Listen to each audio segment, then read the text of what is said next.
თქვენ რო კაცმა გისმინოთ, საერთოდ არ უნდა ვჭამოთ ადამიანების საჭმელი. აი ამ ტექსტით აკომენტარებს ხოლმე ძალიან ბევრი ადამიანი ჩემს ვიდეოებს. მე გეუბნებით იმას, რაც რეალურია და რაც საკუთარ თავზე მაქვს გამოცდილი.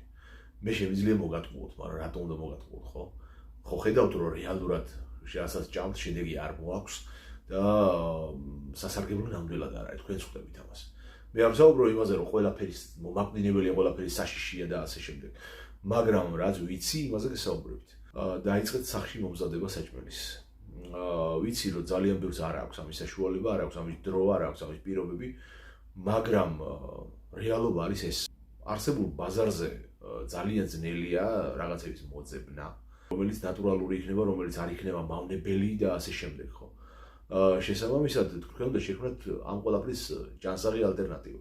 თუ გინდათ რომ არ მოიმატოთ ზონაში, ან არ პირიქით არ დაიკლოთ ზედმეტად, ნივთიერებათაც არ შეგიჩერდეთ, გაცხიმოვნება არ დაგეწყოთ და მე ამ ყველაფერს ენერგიის დაკარგვა და ცხოვრების ხარისხის გაუარესება და კიდევ ბევრი პრობლემა არ მოყვეს. ამიტომ ჭამეთ სახში მომზადებული პროდუქტები, არსებობს ძალიან ბევრი რეცეპტი სწრაფი მომზადების, რათა ხოლმე რომ იმდენი მომზადოთ, რომ გაცხელება არ დაჭირდეს, იმიტომ რომ გაცხელებულ პროდუქტში ის სასარგებლო თვისებები, რაც საკვებს უნდა კონდეს, იკარგება პერსონალური მენიუს შესადგენად. მომწერეთ პირადში. მოდი, ვილაპარაკოთ.